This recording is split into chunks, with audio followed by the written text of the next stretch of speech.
미르 M에 대해서 제가 좀 말씀을 드려보도록 하겠습니다. 자, 일단은 미르 M, 미르의 전설 2에서 기반한 모바일 게임이다 라고 보시면 되겠습니다. 자, 그리고 이 미르 M이 오늘 사내 테스트를 실시했다라고 해요. 그러니까는 뭐 우리는 해보지 못하지만은 그 위메이드 관계자, 회사 아이디를 들고 있는 사람은 또 회사 내부에 전상망 있지 않습니까? 약간은 우리가 군대 가면은 인트라넷 그런 거 있듯이 위메이드 내에도 그런 전산망이 있나 봐요. 그 전산망을 통해서 또 미르 M을 사내 직원들이 플레이할 수 있었다라고 합니다.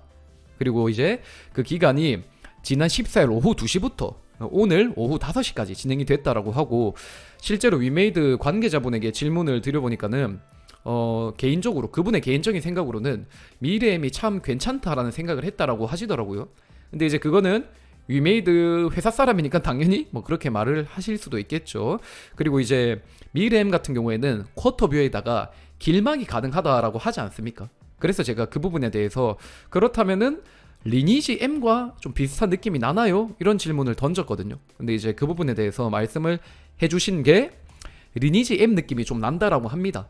실제로 리니지 M을 보시면 알겠지만은 뭐 미르의 전설 2와 솔직히 별 차이가 없습니다. 뭐 안에 뜯어보면 당연히 다르겠지만은 미래의 전설 2 리니지 게임성이 무척이나 흡사하단 말이죠. 그렇기 때문에 미래의 전설 2 IP를 활용해서 쿼터뷰의 길막까지 되니 리니지 M과 흡사한 느낌이 뭐 날 수밖에 없다라고 말씀을 드릴 수가 있겠습니다.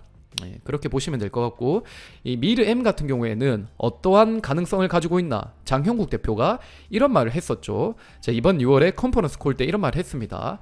상반기 안에 미르 M을 국내에서 출시한 다음에 위믹스 경제 시스템을 갖춘 글로벌판을 올해 안에 선보일 계획이다. 즉 상반기에는 국내 출시하고 올해 안에 P2E 붙여가지고 글로벌 출시를 할 거다, 이런 말을 했습니다.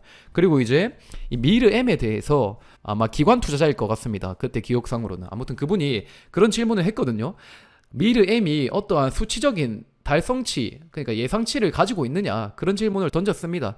근데 이제 그에 대해서 장 대표가 이런 말을 했다라는 거죠. 목표 성적은 따로 정해두지 않았으나 미르4에 비해 더 높은 성과를 거둘 것으로 예상한다라고 말을 했고, 쿼터뷰 그래픽을 적용하고 길막 등을 구현해 미르4에 비해 더욱 리니지와 유사한 형태로 개발했다라고 말을 했습니다. 한마디로 이 미르 M의 타겟팅은 중화권 쪽이다라고 보시면 되겠습니다.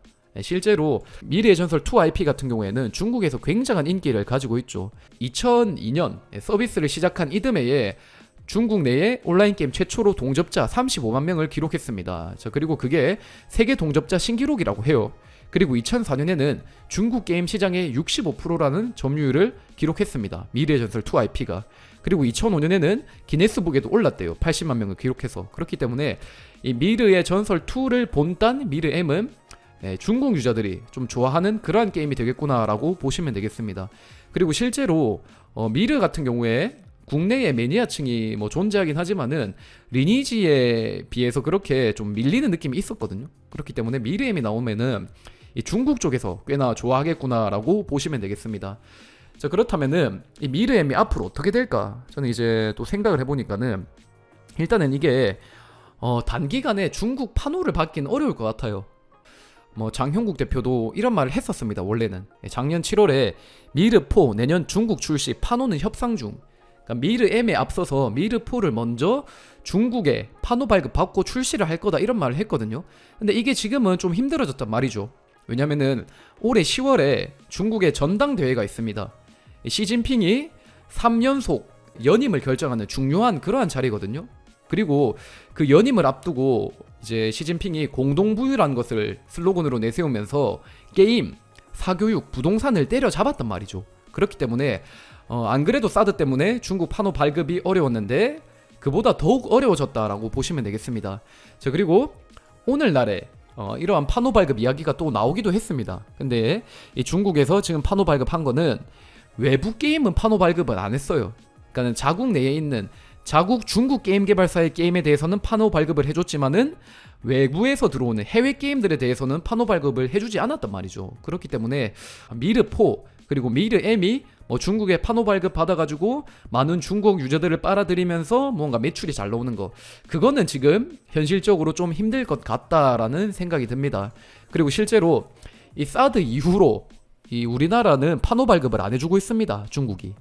일본, 미국 같은 경우에는 2017년부터 2020년까지 뭐 게임을 일본은 200개를 판호 발급 받았고 미국은 100개 정도를 발급 받았습니다. 근데 한국은 이 4년 동안 고작 11개의 게임을 판호 발급 받았거든요. 그렇기 때문에 현실적으로 뭔가 정석적인 루트로 중국에 들어가가지고 판호 발급 받아서 장사하는 거는 지금은 현실적으로 좀 어려운 상황이다라고 보시면 될 것 같습니다.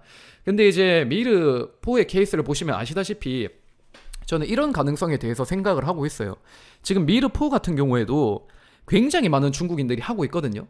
그러니까 걔들이 중국에서는 합법적으로 미르4를 할 수 없겠지만은 VPN, IP 우회를 통해서 어떻게든 미르4 P2E를 하고 있다는 말입니다. 그렇기 때문에 미르M도 중국 유저들이 굉장히 좋아하는 게임이기 때문에 미르4와 마찬가지로 판호 발급을 받지 못한다 하더라도 꽤 많은 중국 유저들이 VPN을 활용해서 좀 게임을 플레이하지 않을까 이런 생각이 든다란 말이죠. 그렇기 때문에 미르M이 출시되었을 때 저는 P2E로 나왔을 때 더욱더 시장의 파급 효과가 크지 않을까 이런 생각이 들고, 어차피 판호 발급 좀 힘드니까는 판호 발급 하지 않더라도 또 많은 글로벌 유저들을 흡수할 수 있는 P2E로 나오게 되니 다른 중국 의존도가 높은 게임보다는 어떠한 경쟁력 우위에 있지 않나 이런 생각이 든다라는 겁니다.